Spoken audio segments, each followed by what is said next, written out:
तो चलिए आज हम बात कर रहे हैं उन दस्तावेजों की जो भारत में यूरोपीय कंपनियों के आगमन पर रोशनी डालते हैं, खास तौर पर पुर्तगालियों की। हाँ, मतलब कि ये कंपनियां यहाँ क्यों आईं, कैसे पहुंची और वो क्या हालात थे उस वक्त। बिल्कुल, और सिर्फ व्यापार ही नहीं, इसका भारत पर जो असर पड़ा वो बहुत गहरा था। तो देखते हैं इसे जरा। सबसे पहले ये बात तो है कि यूरोप और भारत का व्यापार कोई नई चीज नहीं थी, सदियों से चल रहा था। सही बात है। तो फिर 15वीं सदी के बीच में ऐसा क्या हुआ अचानक कि वही समुद्री रास्ते खोजने की जरूरत पड़ गई?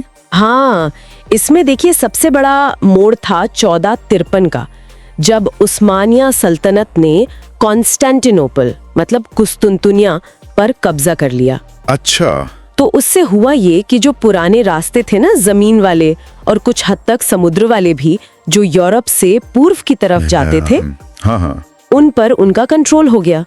तो जो शहर थे जैसे इटली में वेनिस, जिनका पहले दबदबा था इस व्यापार पर, उनका एकाधिकार एक तरह से टूट गया।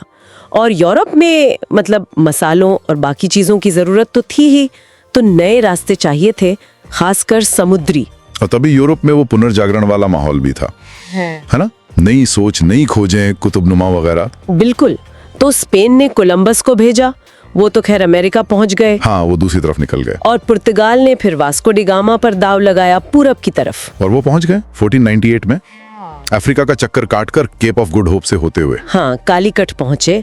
और कहते हैं कि एक गुजराती नाविक थे, अब्दुल मजीद, उन्होंने मदद भी की थी। अच्छा। वहाँ के जो शासक थे ज़ेमोरिन, उन्होंने स्वागत भी किया।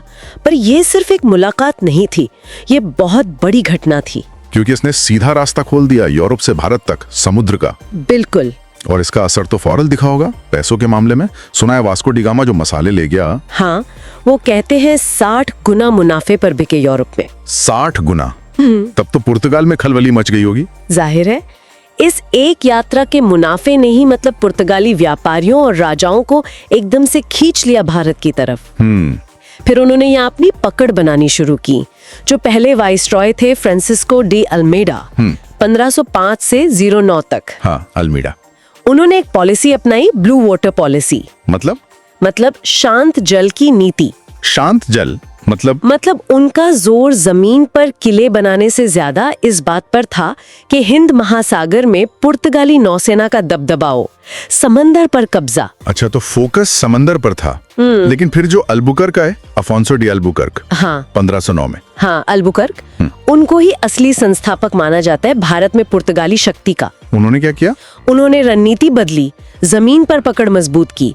1510 में बीजापुर से गोवा छीन लिया। गोवा?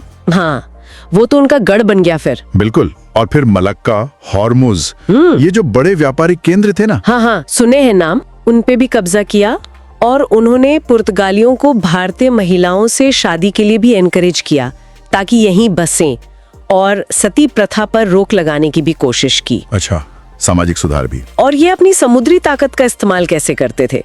वो कार्टे सिस्टम क्या था? हाँ, वो देखिए, उनकी नौसेना उस समय काफी ताकतवर थी, तो उन्होंने हिंद महासागर के व्यापार पर एक तरह से अपना कंट्रोल बना लिया। कैसे? उन्होंने कार्टेज आर्माडा पद्धति लागू की।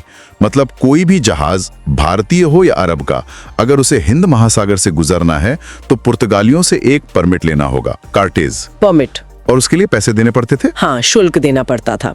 और अगर कोई जहाज बिना कार्टेज के पकड़ा गया तो उसे लूट लेते थे। अरे, मतलब मुगल जहाजों को भी? जी हाँ, यहाँ तक कि मुगल बादशाह के जहाजों को भी कार्टेज लेना पड़ता था।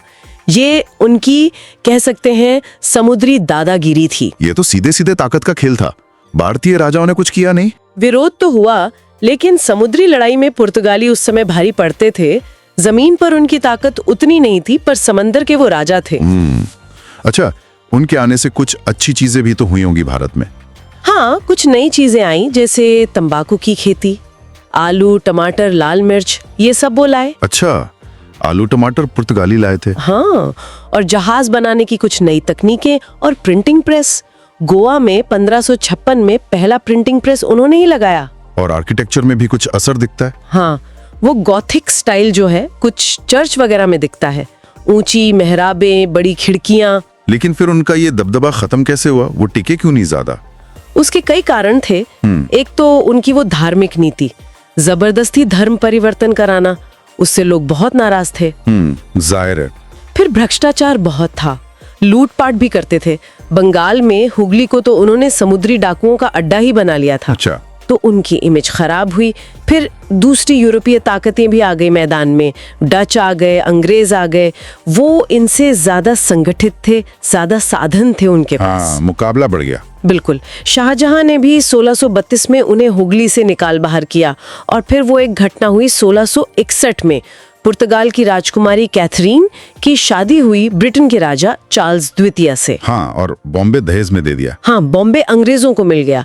तो ये दिखाता है कि उनका असर कैसे कम हो रहा था। तो कुल मिलाकर इन दस्तावेजों से ये बात साफ होती है कि पुर्तगालियों का आना सिर्फ मसाले खोजने या व्यापार करने तक सीमित नहीं था। नहीं, बिल्कुल नहीं। ये हिंद महासागर में एक नई यूरोपीय शक्ति का उदय था, और इसने भारत के भविष्य को हमेशा के लिए बदल दिया। हाँ, और सोचने वाली बात यह है कि कैसे एक कंपनी जो व्यापार के इरादे से आई थी, धीरे धीरे उसने राजनीतिक और फौजी ताकत बना ली। सही कहा। और उन्होंने जो नींव डाली, उसी पर चलकर फिर दूसरी यूरोपीय ताकतें, खासकर अंग्रेज, आगे बढ़े का नक्शा बदल सकती है। इस पर आज भी सोचने की जरूरत है। अगर आपको ये ऑडियो पॉडकास्ट अच्छा लगा हो तो आप इसे ही और ऑडियो पॉडकास्ट के लिए हमारे चैनल को लाइक, सब्सक्राइब और शेयर करें। धन्यवाद।